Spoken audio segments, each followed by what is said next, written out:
first I want to take a minute and share something that has been on my mind lately. And I'm going to do it in a way that asks you for some help in doing something about it. One of the great parts of my job, there are many great parts of my job, but one of my great favorite parts of my job is that I get to visit lots of schools.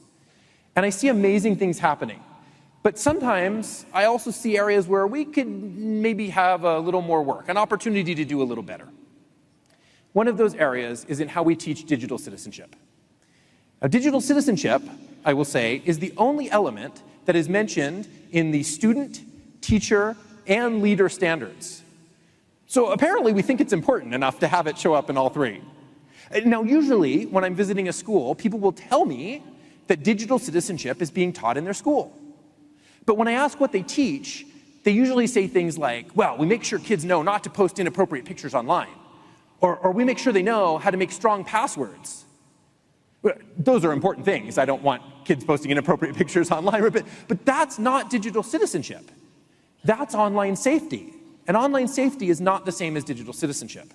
Digital citizenship is about using technology to make your community better, to respectfully engage with people who have different beliefs from yours, to be able to shape and change public policy, to be able to recognize the validity of online sources of information.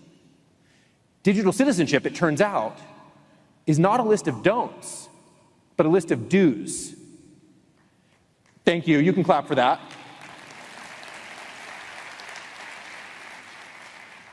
And never has it been more important than it is now.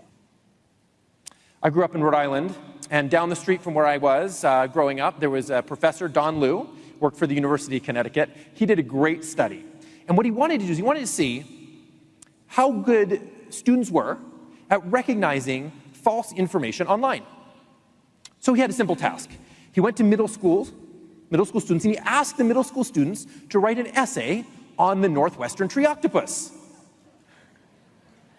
And when they went to search for it, they found a very legit-looking site that Professor Liu had created, right? And the goal of the study was simple. It was just to see how many of the students called out the fact that, based on everything they know, that there could be no such thing as a tree octopus. Only one student in his study called him out. All the others handed in their essay, cited with information from the site. Look, they had quotes and vocabulary defined, right? Handed it all in, never even questioned. Our ability to recognize truth from fiction is essential to our survival as a society.